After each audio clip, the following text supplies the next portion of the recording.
Well, hello Heidelberg. Colonel Bill Butcher, the commander of U.S. Army Garrison Baden-Wuerttemberg here in Heidelberg, Germany. Hey, welcome to this week's video blog on force protection. As many of you know, we launched our iWatch campaign on the 1st of July and then demonstrated it on the 4th of July at our celebration. You know, iWatch is the passive means that we utilize to engage you, the community, in our force protection, in our safety and security. You know, we live in a wonderful, very safe country, well supported by our host nation, but the realities of our world are such that we, the garrison, must take responsibility for the safety and security of the community, and the way we do that is through force protection.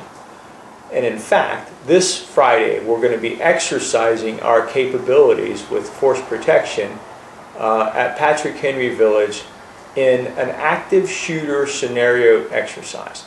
I brought in the expert with me, our Force Protection Program Manager, Mr. Dave Simpson, to talk a little bit more about this. Dave, why do we exercise? What's the purpose of doing so? Yes, sir. Well, first and foremost, we're required to by the Department of the Army as well as the Department of Defense. They have an annual requirement that we do certain things. But more importantly, we exercise to make sure that we, as the government piece, the first responder piece, are in league with our host nation partners to ensure that we know what we're doing, and if something bad happens, that we're practiced and we understand what's going to go on. We don't want to wait until something actually happens to make sure that we understand what needs to be done. Okay, so we exercise to make sure we can adequately support our community in response to whatever incident may occur. Yes, sir. Okay, great. So this week's exercise, Friday, I know you put a lot of work and effort in this with your team. What does the exercise entail? Basically, what the public will see, sir, is it'll be on Patrick Henry Village from about 07 till about 10 o'clock. We're going to block off basically the triangle in the middle that's close to the shopette, the chapel, and the theater, and we will have an exercise out in that area. What the public will see is quite a few, some ambulances, DRK, Deutsches Rotes Kreuz will be there. We'll also have the Polizei. We'll have our own MPs. We'll have our fire department as well as probably our host nation component of the fire department, and we'll also have our Club Beyond as volunteer to act as victims. Okay.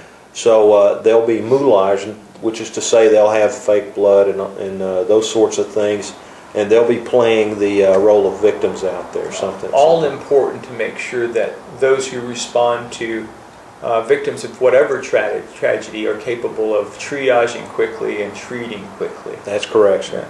Yeah. Great. Okay, so what will they hear? They'll obviously hear ambulances and sirens. What else might they hear during the exercise? There may be some gunfire. It's all blank ammunition. Okay.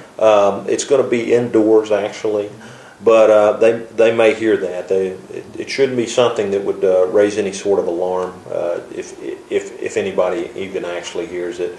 They will see some activity, but it's all part of the exercise. Okay, and you talked a little bit about who participates, and you mentioned that we have our host nation's first responders as a part of the exercise. Can you talk a little bit about why we exercise with host nation? Yes, sir. Basically, this exercise will entail an active shooter scenario. We came up with that based on the events of Fort Hood, and with your guidance, we decided that was something that we had not trained on in the past, but we need to get better at. Sure. And as part of that, we went to our host nation partners, the Polizei, and they agreed that they too had some concerns, and they wanted to make sure that we're all on the same sheet of music, basically. Great.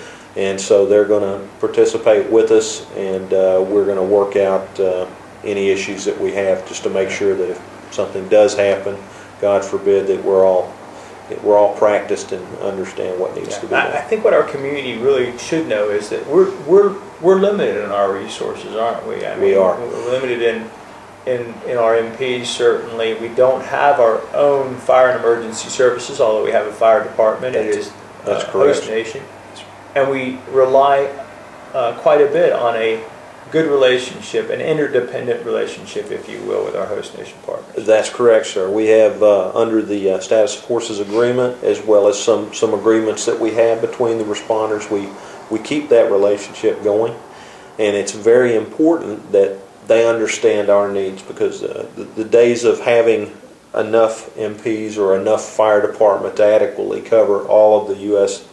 folks that are in town are long past, and they do understand that, fortunately, and they're very willing to work with us. Wonderful. So what you should know is that Friday morning, from the hours of about 7 o'clock in the morning till 10 o'clock in the morning, you'll see and hear as we conduct our full-scale exercise in support of an active shooter scenario.